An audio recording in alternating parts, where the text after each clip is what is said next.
Olá, amigos investidores, estamos de volta para mais um vídeo. No vídeo de hoje a gente vai falar sobre o fundo BTLG11 da BTG Pactual. Estamos de volta com ele porque a gente bateu a meta de views. Batendo a meta de views, a gente continua no mês seguinte trazendo o vídeo atualizado do último relatório do fundo, no caso, esse do mês de novembro, que se refere aos pagamentos feitos em dezembro. Você vê que o fundo demora a anunciar os dividendos. Por exemplo, nesse mês agora de janeiro, ele nem anunciou, vai anunciar na próxima semana. Até por isso que o relatório chega meio que atrasado, né? Então, nesse relatório a gente vai ver que muita coisa que aconteceu no mês de dezembro, que nem deveria ser comentada, foi comentada nesse relatório aqui do mês de novembro. É um relatório do mês de novembro, dezembro praticamente, mas ele chama relatório de novembro. Mas tem muita coisa que aconteceu no mês de dezembro que a gente vai trazer para cá. Então, no final das contas, ele nem é tão desatualizado assim como parece, né? Porque a gente diz, relatório de novembro, então a pessoa pensa, está com quase 40 dias de atraso. Mas não tem esse atraso todo, porque na prática ele traz muita coisa que aconteceu durante o mês de dezembro, mais ou menos até o dia 18 ele traz novidades para a gente. Antes de mostrar esses detalhes que tem aqui nessa primeira página, gostaria de trazer alguns números para vocês. Esse dividendo aqui distribuído no mês passado, de 0,76, equivale a um dividend yield do mês de 0,75%, que para mim é um dividend yield de mês baixo. O ideal para mim é entre 0,85 e um 0,90, 95, se possível. Mas infelizmente ele está 0,75. No ano, ele distribuiu, em termos de dividend yield, 8,62%. Ou seja, é uma dividend yield ok para fundo de logística, mas não é dos melhores. Por exemplo, como eu falei no vídeo anterior que eu trouxe para vocês de fundo de tijolo, o do TRXF, eu falei lá que o TRXF está em segundo lugar entre todos os fundos de tijolos bons. Em primeiro lugar está o GGRC, e o GGRC é exatamente fundo de tijolo de logística, assim como o BTLG. Então, ele está bem à frente, cerca de 1,5% a mais no ano do que o BTLG. O valor de mercado da cota atualmente é R$ 104,01. Como o valor patrimonial da cota é R$ 99,00, o P sobre VP está 1,05, ou seja, ele está com um ágio de 5% acima do valor patrimonial, o que atualmente está mais ou menos ok para os bons fundos de tijolos. Tem fundo mais descontado? Tem, mas os bons, a maioria está com algum ágio. Esse é um ágio, digamos, ok. Não é nada de exagerado, né? Eu já vi comentários de analistas que dizem que até 10%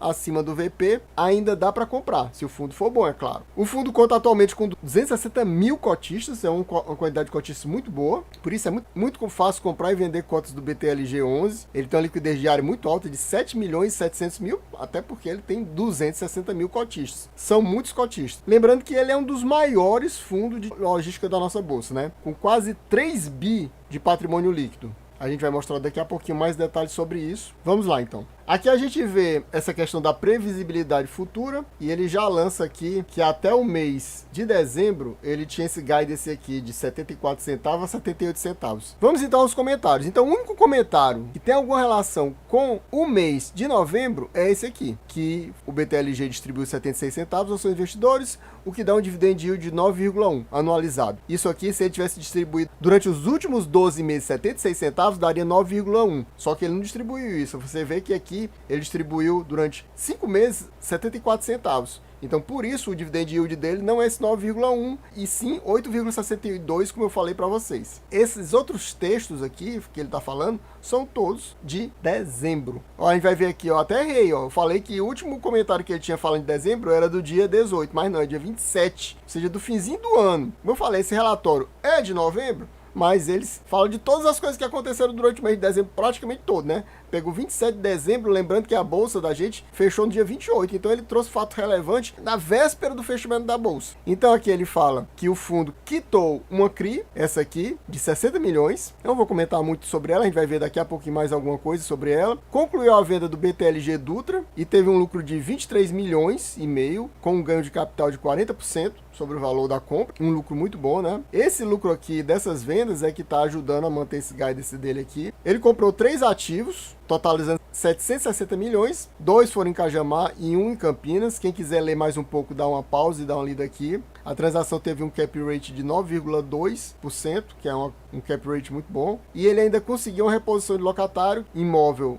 do BTLG Guarulhos com vacância. Ele conseguiu um novo contrato com a SAS, plataforma de educação, com um contrato de 5 anos, 60 meses, com um preço 23% superior ao que era praticado anteriormente. Aqui a gente chega na DRE do fundo. A DRE tem uma parte misteriosa, que é essa aqui. A gente não sabe de onde vem esse ajuste, porque o fundo não fala, né? Isso aqui basicamente é algo que o fundo recebeu em caixa e ele está fazendo uma subtração porque não é competência daquele mês de outubro, e sim de um mês posterior. E aí, nesse mês de novembro, por exemplo, que o relatório se refere a esse mês, ele teve um ajuste positivo de 4.752.000, ou seja, dinheiro que entrou em outros meses e era da competência do mês de novembro, e foi ajustado aqui. Ou seja, tem esse dinheiro que o fundo possui, mas não é reserva, e ele entra e sai da DRE para fazer esse ajuste dependendo do mês. Então, por causa desse ajuste aqui, por exemplo, a gente vê que esse mês de outubro, o valor do resultado do fundo, no final das contas,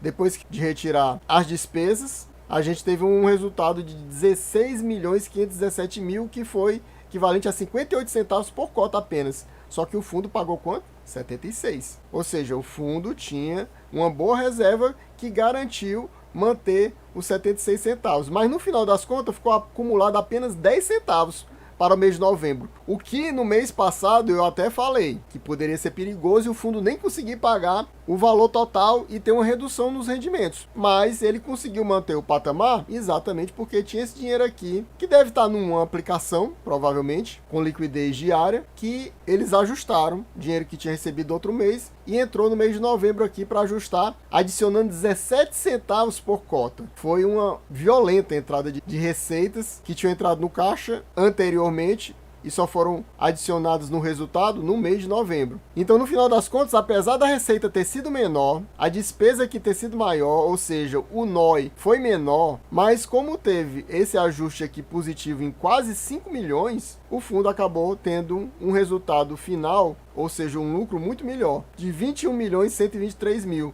O que deu 74 centavos por cota, ou seja, o fundo distribuiu 76, mas teve que adicionar 2 centavos para complementar esse 76, né, que ele pagou. Ou seja, ficou apenas com 8 centavos, mas a gente já viu, né, que ele fez algumas movimentações, inclusive recebendo o restante do dinheiro do BTLG Dutra, né, que ó, ele recebeu 40 milhões aqui dessa transação. Então, como ele recebeu isso aqui, provavelmente ele está tranquilo para pagar o dinheiro e pode ser até que venha um valor extra aqui no próximo anúncio de dividendos. Pode sim, né? Afinal, 40 milhões aqui, como vai ter um lucro de venda aqui, eu não sei se esse lucro vai ser, a competência desse lucro de 23 milhões vai ser todo integralizado nesse mês de dezembro, porque se for, ele vai ter que dar uma distribuição extra mesmo, com certeza. E aí a gente pode vir um valorzinho aí acima do normal, né? Eu não gostaria nem de passar por aqui, porque a gente, todo mês que a gente analisa esse relatório, a gente passa por aqui. Mas é quase que o jeito. Por que o jeito? Para quem não conhece os imóveis, saber quais são os principais imóveis, pelo menos. Já que o fundo, infelizmente, não traz aquela tabela que eu acho que é interessante ter, de todos os imóveis do fundo, e do lado a lista com os valores investido em cada um desses galpões, e do lado também o valor do patrimônio líquido investido no fundo em cada um desses ativos. Mas infelizmente, como eu falei, não tem isso. Como não tem, a gente mostra aqui para vocês. Quem quiser dar uma pausa, ler aqui e ver os percentuais do valor patrimonial atrelado a cada um desses principais fundos. O maior de todos é BTLG Mauá. Gostaria de aproveitar e perguntar para você. Você possui o BTLG na sua carteira? Tá pensando em colocar? Que outro fundo imobiliário de tijolo desse segmento aqui de logística você possui na sua carteira ou tá pensando em colocar? Coloque aqui nos comentários para a gente trocar informação, trocar figurinhas. Aqui a gente vê que o principal indexador de reajuste de aluguéis é o IPCA. Cerca de 86% da carteira do fundo é reajustada pelo IPCA e 14% pelo IGPM. Aqui a gente vê que é quase meio a meio contrato típico e contrato atípico, né? Sendo típico um pouco mais, 56%, 44% de atípico. Quem quiser saber qual é o segmento que o inquilino trabalha, tá aqui todos eles. A gente vê que em termos de perfil, né, de área bruta alocável, o fundo é basicamente um fundo de logística mesmo, quase 90%, mas ele ainda tem um pouquinho de industrial e um pouquinho de varejo, cerca de 14%. Aqui a gente vê o cronograma do fundo e aqui mostra aqueles comentários que eu trouxe. Aqui é tipo um resumo do comentário, né? Que no dia 18 ele pagou esse CRI que era de 60 milhões, que é esse CRI aqui, ó, bem aqui, foi pago. Mas aqui tá aparecendo como não tivesse sido pago. Até porque isso aqui é o de novembro, né? Mas vamos chegar daqui a pouquinho nesse detalhe. Aqui ele fala sobre aquela venda. A venda era 81 milhões. Mas vocês viram que ele recebeu 40 milhões agora no mês de dezembro. E deu um lucro total de 83 centavos por cota. Vamos ver se vai vir uma porrada aí extra nesse mês de janeiro, já que ele teve esse lucro. Foi cerca de metade desse valor aqui nesse mês. Então a gente pode considerar que é mais ou menos cerca de 40 centavos aí por cota nesse mês agora. Então ele vai ter dinheiro sobrando para manter aquele guidance, como eu falei. Se der, se precisar, ele pode fazer uma distribuição extra para dar aquela porrada de início de ano agora, né? De feliz 2024 pra gente. E ele pagou esses 3 imóveis, como eu também tinha falado para vocês aqui, no total de 760 milhões, com esse cap rate aqui de 9,2. E pagou essa CRI aqui. Agora a questão é essa, vamos lá. O fundo tem, num total de ativo, 3 bilhões 138 milhões. Mas só que o patrimônio líquido dele é 2 milhões 971 milhões. Aqui tá meio que mal feito, né? Porque o passivo, na realidade, é essa parte de cima aqui. E do jeito que ele coloca aqui, parece que é tudo isso, né? Mas não, PL é o azul escuro e o passivo é esse aqui, a alavancagem, que está escrito aqui em cima, ó, 167 milhões. Então isso aqui eu já tinha passado para vocês, né? 2 bilhões 971 milhões é o valor do patrimônio líquido do fundo. Aí aqui ele mostra, né, o CRI 60 milhões. Só que ele diz que a alavancagem é 167 milhões. Como é estranho aqui, 60 milhões, tem que colocar porque aqui é o relatório de novembro, não é o de dezembro. Isso aqui tem que sumir em dezembro. Mas, vamos lá, 60 milhões mais 40 dá 100. 100 mais 40 dá 140. 140 mais 71 dá 212 milhões. E que 167 é esse? Nem que eu pegue e tire os 60 pago, dá 152. Sinceramente, eu não entendi esse número aqui não. Esse número tá bem estranho. Aqui você vê que ele tem falando, ó, asterisco 8. Aí ele diz que esse valor aqui seria para refletir o pré-pagamento do CRI de 60 milhões. Mas não faz sentido, como eu falei. Porque se tirasse esses 60 milhões aqui, daria 152 milhões e não 167 milhões. Eu acho que a pessoa que fez a conta fez errado. Pode ser isso. E não faz sentido ele colocar, já retirando esse valor para refletir essa queda da alavancagem, se a gente está no relatório ainda de novembro e não no de dezembro. No de dezembro, sim, ele tem que trazer esse CRI aqui já eliminado daqui da história. Então, considerando essa subtração disso aqui, aqui o correto seria 152 milhões e não 167 milhões como está aqui. Pessoal, a gente vai ficando por aqui. Espero que vocês tenham gostado. Quem gostou já sabe. Se não for inscrito, inscreva agora. Deixa aquele likezão e ative o sininho. É isso aí. Valeu. Até a próxima e fui!